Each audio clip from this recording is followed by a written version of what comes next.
হাজার দুই একটা কাজ বাংলাদেশ বাস্তবায়ন হতে পারে না। মুখের মধ্যে তালা লাগাইছেন কেন মৌলবী? তালা লাগাইছেন কেন? সবাই তালা লাগাইছে। মুখকে জবান খুলেন, জবান খুলতে হবে। মায়ের আসলে আসবে, রক্ত দেব, কিন্তু জবান চলতে চলবে ইনশাআল্লাহ। আসলে আল্লাহকে মহব্বত করো, আল্লাহকে ভালোবাসো না। যদি আল্লাহকে ভালোবাসো, মৃত্যুকে ভয় করো কেন? যদি আল্লাহকে মহব্বত করো, মৃত্যুকে ভয় করো কেন? মৃত্যু আমার সাথী থাকবে, মৃত্যুকে আনন্দ করব, মৃত্যু আমার তোহফা, মৃত্যুই আমার হাদিয়া। মৃত্যু বরণ করবো, আল্লাহর সাথে মোলাকাত করবো। সমস্যা কি? তোমরা এত মৃত্যুকে ভয় করো কেন? মুমিনের মৃত্যুর ভয় থাকা ঠিক না। তুমিনুনা বিল্লাহ, সাদাকাল্লাহুল আলিয়্যুল আযীম ওয়া সাদাকা রাসূলুন নবিয়ুল কারীম। সবাই দুরূদ শরীফ পড়ে আল্লাহুম্মা সাল্লি আলা সাইয়্যিদিনা ওয়া নাবিয়িনা ওয়া শাফিঈনা ওয়া হাবিবিনা মাওলানা মুহাম্মদ সাল্লাল্লাহু আলাইহি ওয়া আলা আলিহি ওয়া আসহাবিহি ওয়া বারাকা সাল্লাম। আল্লাহ পাকের শুকর যে মাওলাই কারীম আপনাকে আমাকে দামি এক মাজলিসে উপস্থিত হওয়ার তৌফিক দান করছেন। শুকরিয়া তান সবাই বলে আলহামদুলিল্লাহ। নবী আলাইহিস সালাতু ওয়াস সালাম ফরমান, খায়রুকুম মান তাআল্লামাল কুরআনা ওয়া আল্লামা। গোটা মানুষের মধ্যে সর্বশ্রেষ্ঠ মানুষ হলো যারা কোরআন শিক্ষা দেয়, কোরআন শিক্ষা গ্রহণ করে। কোরআনের ওস্তাদ, কোরআনের ছাত্র সর্বশ্রেষ্ঠ, এরা সবচেয়ে দামি। এখানে যারা আসছেন সবাই দাম। ইয়ারফাইল্লাহুল্লাযীনা আমানু মিনকুম ওয়াল্লাযীনা উতুল ইলমা দারাজাত। আল্লাহ পাক রব্বুল আলামিন যাদের ইলম দান করেন তাদের মাকাম, তাদের মর্যাদা আল্লাহ পাক উঁচা করে ফেলেন। কত উঁচা জানি না, এদের মাকামে কোনো শেষ নাই, সীমা নাই। ইন্নামা ইয়াখশাল্লাহা মিন ইবাদিল উলামা। আল্লাহ পাক জায়গায় জায়গায় ওলামায়ে কেরামের প্রশংসা করেছেন। মানুষের মধ্য থেকে কেউ আমাকে ভয় করে না, একমাত্র ভয় করে ওলামায়ে কেরাম। ইন্নামা লফজে হাসর, মা ইল্লার ফায়দা দেয়। আল্লাহ পাক রব্বুল আলামিন ওলামায়ে কেরামের প্রশংসা যেই ঢঙ্গে করেছেন যা চিন্তাও করা যায় না। আল্লাহ পাক রব্বুল আলামিন ওলামায়ে কেরামের প্রশংসা করেছেন। জনাব মুহাম্মদ রাসূলুল্লাহ সাল্লাল্লাহু আলাইহি ওয়াসাল্লাম ওলামায়ে কেরামের প্রশংসা করেছেন। তিনি তো ঘোষণাই দিয়েছেন, আল উলামা ওয়ারাসাতুল আম্বিয়া। ওলামায়ে কেরাম আমার ওয়ারিস। ওলামায়ে কেরামের কাজটা কি, ওলামায়ে কেরামের দায়িত্ব কি আমরা সবাই জানি, সবাই বুঝি। আমি যে আয়াত শরীফ তেলাওয়াত করছি, আল্লাহ পাক কালামে পাকের মধ্যে ফরমান, কুনতুম খায়রা উম্মাতিন উখরিজাত লিন-নাস। আগেকার জমানার যত উম্মত আছে, সমস্ত উম্মতের মধ্যে তোমরা সর্বশ্রেষ্ঠ। নবী আদমের উম্মত সর্বশ্রেষ্ঠ না, নবী নূহ আলাইহিস সালাতু ওয়াস সালাম উম্মত সর্বশ্রেষ্ঠ না, নবী ইব্রাহিম আলাইহিস সালাতু ওয়াস সালাম উম্মত সর্বশ্রেষ্ঠ না, না নবী মুসার উম্মত, না নবী ঈসার উম্মত। সর্বশ্রেষ্ঠ উম্মত জনাব মুহাম্মদ রাসূলুল্লাহ সাল্লাল্লাহু আলাইহি ওয়াসাল্লাম উম্মত সর্বশ্রেষ্ঠ। এর চেয়ে উত্তম কোনো উম্মত নাই। এত উত্তম হওয়ার কারণটা কি, শ্রেষ্ঠ হওয়ার কারণটা কি? নবী মুহাম্মদ সাল্লাল্লাহু আলাইহি ওয়াসাল্লাম উম্মতরা অনেক বেশি হায়াত পায় এই কারণে না। আগেকার জমানার উম্মতরা আমাদের চেয়ে অনেক বেশি হায়াত পাইতেন। 1000 বছর তারা হায়াত পাইতেন, জিন্দা থাকতেন, ইবাদত করতেন। 1000 বছর ইবাদত করারও বহুমত উম্মত আগে ছিল, তাই হায়াত তাদের বেশি, আমাদের হায়াত কম। তাহলে হায়াতের দিক থেকে উত্তম নয়। তাহলে উত্তম কিসের থেকে? বেশি জিকির করি না। আমাদের তো আগেরকার উম্মতরা অনেক বেশি জিকির করতেন, বেশি নামাজ পড়ি না। আগেকার জমানার উম্মতরা আপনার চেয়ে আমার চেয়ে বেশি নামাজ পড়তেন, বেশি ইবাদত করতেন, রাহেব ছিলেন, রুহবান ছিলেন, ত্যাগী ছিলেন, জাহেদ ছিলেন। এমনকি অনেকেই বিবাহ করতেন না, ঘর বাড়ি ছিল না, জঙ্গলে থাকতেন, দুনিয়ার কিছু গ্রহণ করতেন না, এরকম হাজার উম্মত আগের ছিল। এমনকি আগেকার জমানোর উম্মতরা ইবাদত করতে করতে করতে করতে তাদের গোশত এবং চামড়াগুলি হাড্ডি সার হয়ে যেত, এরকম হ্যাংলা পাতলা গোশত এবং চামড়াগুলি সব হাড্ডির সাথে মিশে যেত, এত বেশি ত্যাগী ছিলেন। আপনারা জানেন সালমান ফারসি রাদিয়াল্লাহু তাআলা আনহু যে শায়েখের সোহবাতে ছিলেন, সেই শায়েখের অবস্থা কেমন ছিল? সারা রাত ইবাদত করতেন, সারাদিন রোজা রাখতেন। সালমান ফারসি রাদিয়াল্লাহু ফরমান, আমার শায়েখের অবস্থা তো এরকম ছিল যে ইবাদত করতে করতে তার গোশত এবং চামড়াগুলি হাড্ডির সাথে মিশে গিয়েছিল, এত বেশি ইবাদত করতেন। সালমান ফারসি রাদিয়াল্লাহু ফরমান, ওই শায়েখ ইন্তেকালের পরে আমি যে শায়েখের সোহবাতে ছিলাম তার একই অবস্থা, সেইভাবে ইবাদত করতেন।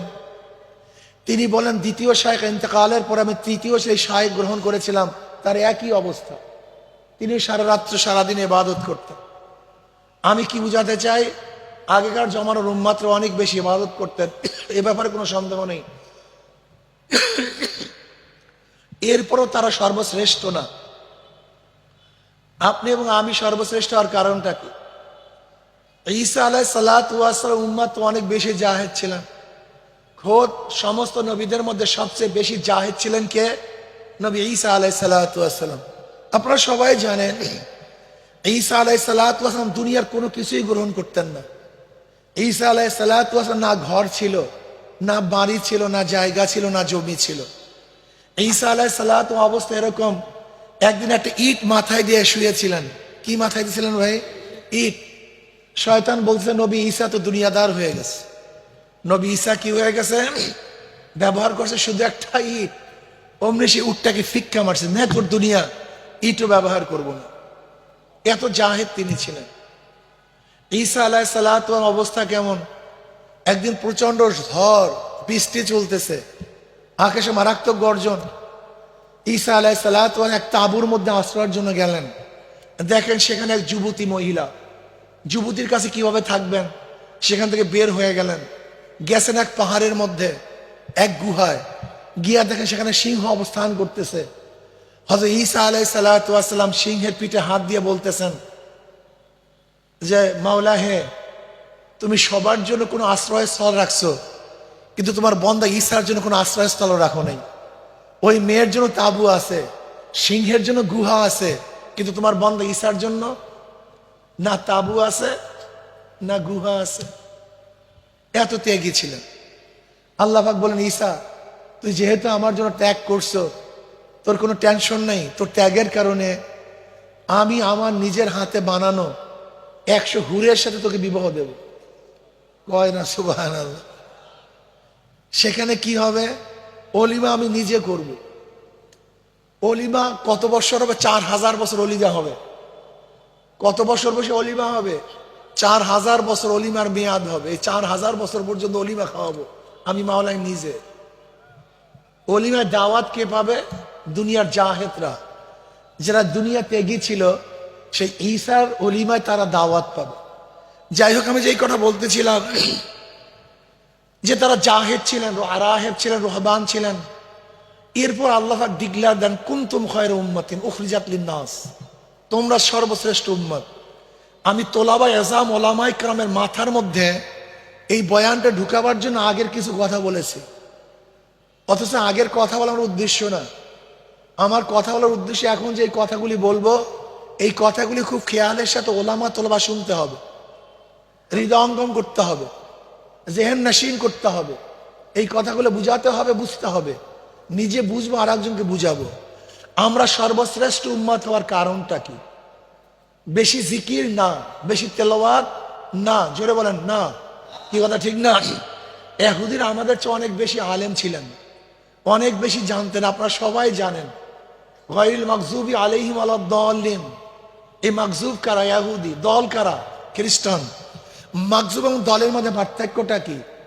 মাগযুব যাদেরকে বলা হয় যারা জানে কিন্তু মানে না, আর দল যারা জানে না মানেও না। খ্রিস্টানরা জানে না মানে না, কিন্তু ইহুদিরা সব জানে, এরপরে কি মানে না। আপনারা কি জানেন মদিনায় ইহুদিরা কেন বসবাস করছে? ওদের বাড়ি তো জেরুজালেম, ফিলিস্তিনি ওরা, ওদের বাড়ি ফিলিস্তিন, জেরুজালেম ওরা অবস্থান করত। কিন্তু ওরা মদিনায় কেন গেছে? ওদের বাড়ি তো মদিনায় না। ওরা জানতো, ওদের কিতাবে আছে, আখিরি নবী জনাব মুহাম্মদ রাসূলুল্লাহ সাল্লাল্লাহু আলাইহি ওয়াসাল্লাম মক্কা থেকে মদিনায় হিজরত করবেন। এটা ওরা জানতো। সে আখিরি নবীকে পাওয়ার জন্য অনেক আগে হিজরত করে তারা মদিনায় বসবাস করছে। এই ইহুদির গোষ্ঠী, ওরা মদিনায় যাওয়ার কারণটাই ছিল আখিরি নবীর সন্ধানের জন্য, তার তালাশের জন্য। কিন্তু মাকজুব তো যখন আখিরি নবী আসছে, প্রশ্ন করা হয়েছে, তোমরা না আখিরি নবীর তালাশের জন্য মদিনায় অবস্থান করতেছিলে, হিজরত করছো, তা আখিরি নবী আসছে তো?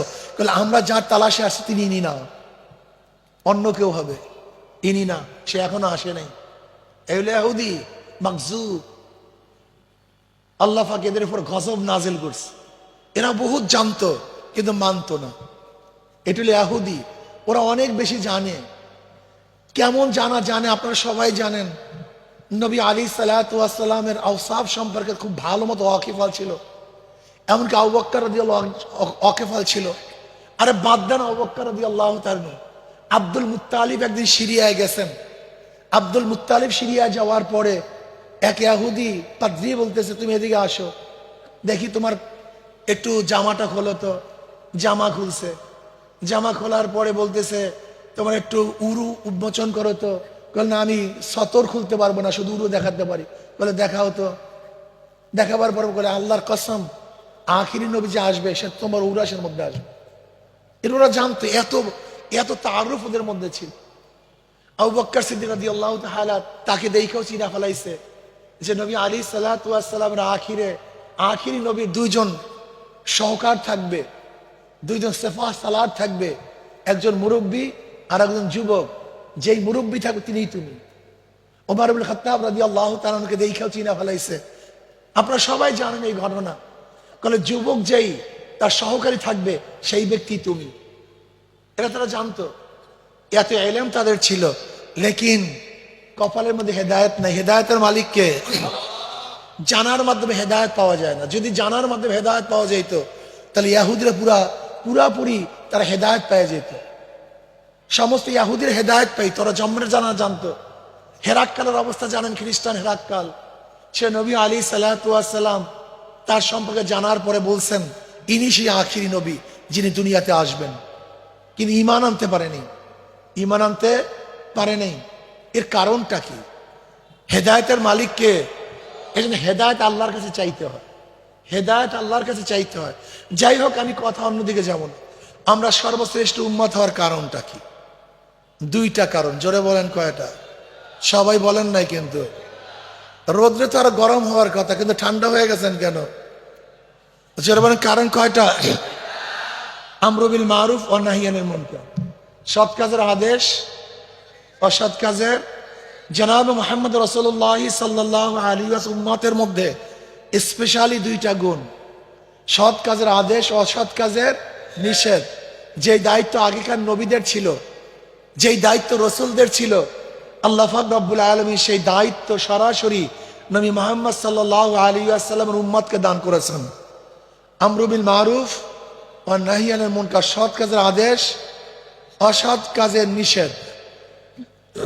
দেখেন কোরআনের বর্ণনার ঢংটা দেখেন। কুনতুম খায়রা উম্মাতিন উখরিজাত লিন-নাস, তোমাদেরকে বের করা হয়েছে কাদের জন্য? শুধু মুমিনদের জন্য নয়, শুধু মুসলমানদের জন্য নয়, তোমাদেরকে বের করা হয়েছে মানুষদের জন্য। তার মানে নবী মুহাম্মদ সাল্লাল্লাহু উম্মত শুধু মুমিন এবং মুসলমানের টেনশন করবে না, চিন্তা করবে না। উখরিজাত লিন-নাস, গোটা মানবের টেনশন, গোটা মানবের চিন্তা করবে নবী মুহাম্মদ সাল্লাল্লাহু আলাইহি উম্মতেরা। একজন হিন্দু ক্ষুধার্ত অবস্থায় আছে, এই ক্ষুধা নিবারণের দায়িত্ব নবী মুহাম্মদের উম্মতদেরকে নিতে হবে। একজন হিন্দু বস্ত্রহীন আছে, তার দায়িত্ব তোমাকে গ্রহণ করতে হবে। আল্লাহ পাক রিজিককে আম করছেন। নবী ইব্রাহিম আলাইহিস সালাতু ওয়াস সালাম মেহমান ছাড়া খানা খাইতেন না, এটা তার অভ্যাস। আর তুমি আমি মেহমান দেখলে মেজাজ খারাপ হয়ে যায়। আর নবী ইব্রাহিম আলাইহিস সালাম মেহমান ছাড়া খানাই খাইতেন না।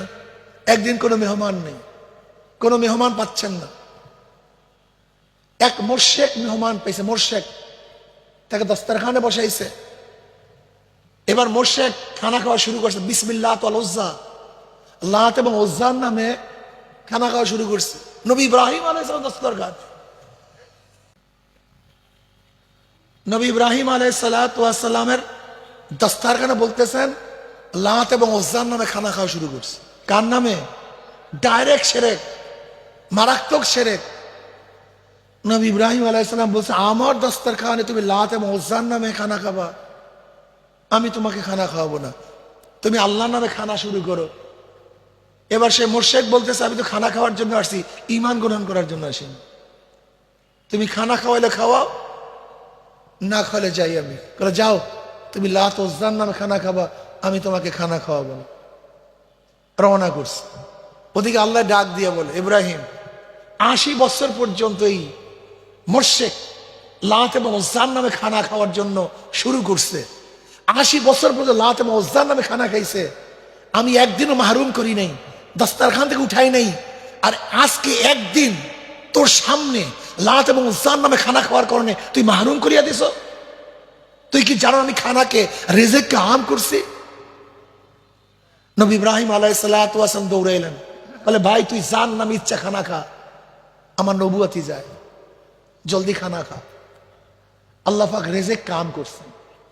হিন্দুর জমিনের মধ্যেও যেই বৃষ্টি, মুসলমানের জমিনের মধ্যে একই বৃষ্টি। আর আশ্চর্য হবেন আপনারা, ইমাম গাজালি রাহমাতুল্লাহ ঘটনা বয়ান করেন, ইমান কত বড় মজবুত থাকতে হয়, কত কঠিন ইমান, বিশ্বাস করতে পারবেন না। ইমান কত মজবুত থাকতে হয়, কত কঠিন পরীক্ষার মধ্যে থাকতে হয়। ওয়ালা নাবলুওয়ান্নাকুম, তাকিদ, ওয়ালা নাবলুওয়ান্নাকুম, অবশ্যই আল্লাহ পাক পরীক্ষা করবেন। কেমন পরীক্ষা করছেন মুমিনদেরকে? এক ব্যক্তি নদীর মধ্যে, সাগরের মধ্যে জাল মারতেছে ভূতের নামে, বিসমিল্লাহ আল উজ্জা আল মানাত, বাস জালের মধ্যে মাছের কোনো অভাব নেই।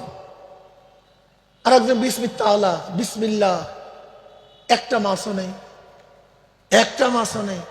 কি বুঝেন অবস্থাটা কি? হ্যাঁ,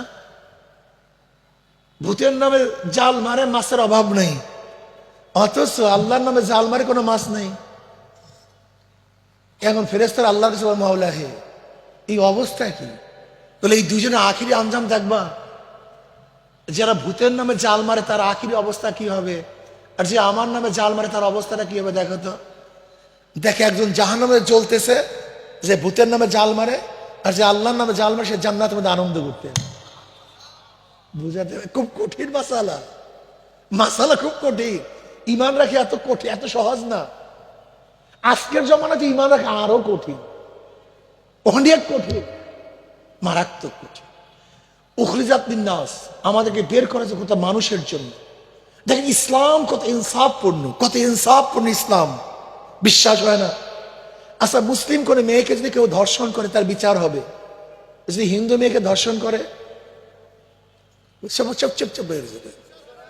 যারা বলে বিচার হবে কি হবে না? সমান না ভিন্ন? ইনসাফ, ইনসাফ, ইনসাফ। মুসলিম ঘরে কেউ চুরি করলে বিচার হবে, হিন্দুর ঘরে কেউ চুরি করলে সমান, ইনসাফ। দেখছেন, যদি কেউ মুসলিমকে জুলুম করে বিচার হবে, হিন্দুকে জুলুম করলে। ইসলাম সবাই ইনসাফ, আদেল, আদেল। ইসলাম হচ্ছে আদেল, গোটা দুনিয়ার মধ্যে কোনো আদর্শ নেই। ইসলাম হচ্ছে ইনসাফ, কোন আদেল, কোন বিচার কোন দুনিয়াতে নেই। গোটা দুনিয়ার মধ্যে মুসলমান এবং ইসলাম এস্টাবলিশড হওয়ার কারণটা কি তোমরা অনেকেই জানো না, তোমাদের অনেকের জানাই নেই।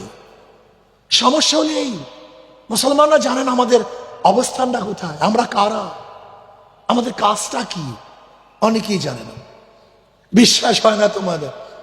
আমি মাদ্রাসায় মাহফিলে, আমি মাদ্রাসার মসজিদে বয়ান করতেছিলাম, ওলামায়ে কেরাম আছে। আমি বললাম দেখেন আমাদের ওলামা তোলাবাদের সমস্যা কোন জায়গায়। আসলে সমস্যা নিয়ে কেউ বয়ান করে না, শুধু ফজিলাত, ওলামাদের এই ফজিলাত, ওলামাদের এই ফজিলাত, শুধু ফজিলাত। কিন্তু খয়রুল খেয়ার খেয়ালা ওলামা শাররু শেরারে এই কথা কেউ কয় না, খালি দেখবার ফজিলাত, ওলামারা এই, ওলামারা এই, ওলামারা এই, ওলামারা এই, কোনো সন্দেহ নেই। কিন্তু ওলামারা সবচেয়ে যে খারাপ, সবচেয়ে নিকৃষ্ট, এই কথা কেন বলেন না? ঘটনা কি? হ্যাঁ, আপনি কি জানেন প্রথম জাহান্নামে কে নিক্ষিপ্ত হবে? কথা কয় না। হ্যাঁ, সবচেয়ে প্রথম কে নিক্ষিপ্ত হবে জাহান্নামের মধ্যে? এই আলেম।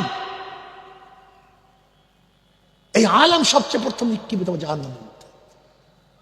তোমাকে অবশ্যই বুঝতে হবে তোমাদের ফজিলাত আছে।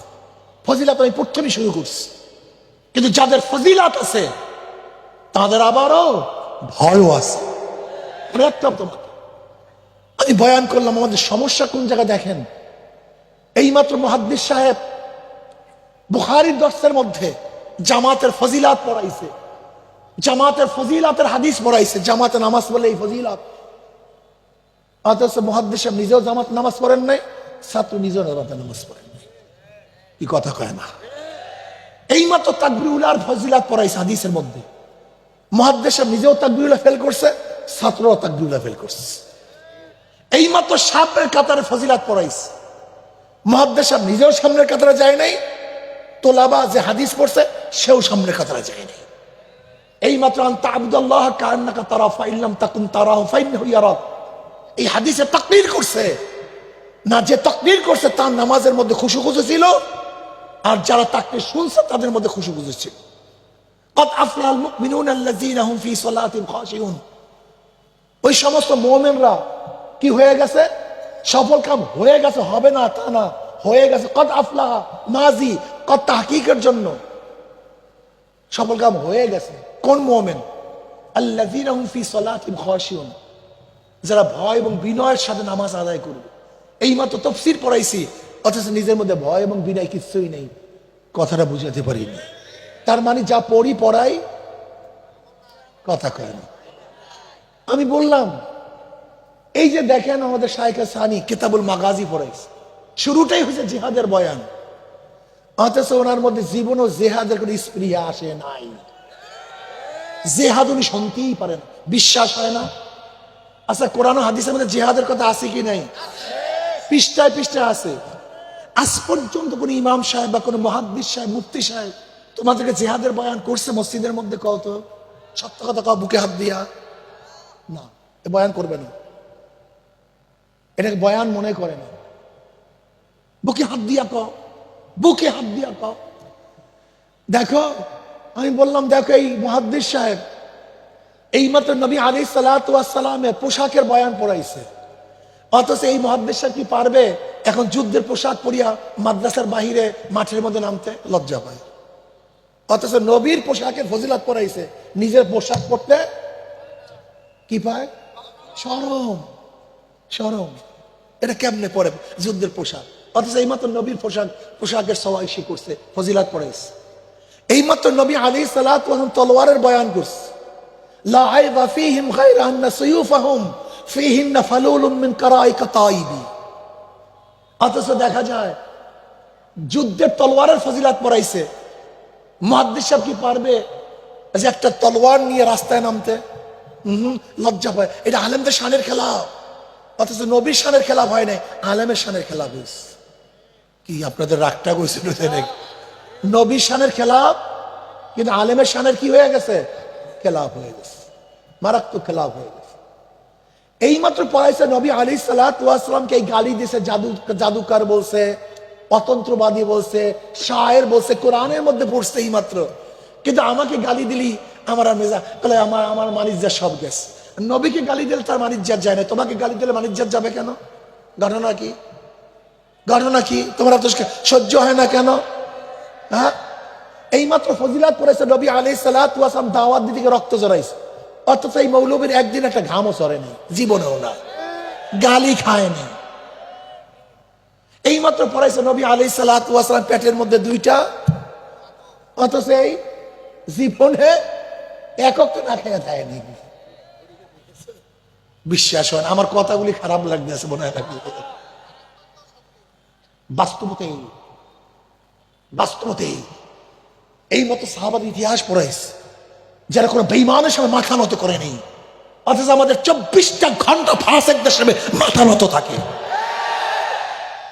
24টা ঘন্টা ফাঁসিক দেশের মাথা মতো থাকে। এর কারণটা কি?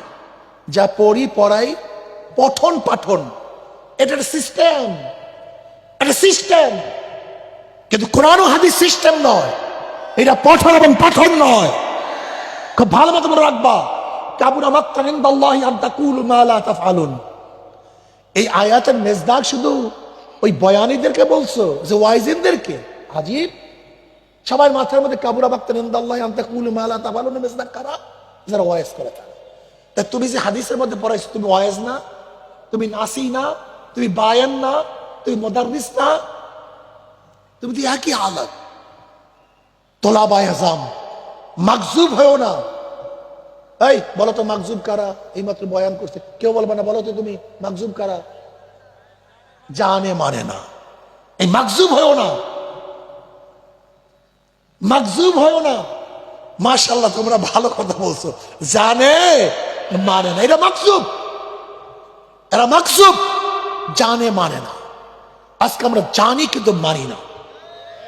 আমরা উত্তম উত্তম হওয়ার দুইটা কারণ, আমরু বিল মারুফ, জোরে বলো, আমরু বিল মারুফ।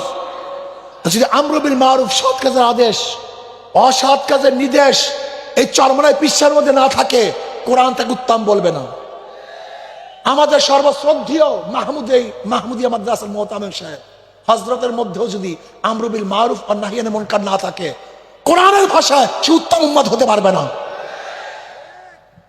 কোরআনের ভাষায় উত্তম উম্মত হতে পারে, সে মুহাদ্দিস হতে পারে, সে মুফতি হতে পারে, সে পীর হতে পারে, তোমার কাছে বড় বুজুর্গ হতে পারে, কিন্তু কোরআনের ভাষায় সে উত্তম উম্মত হতে পারবে না।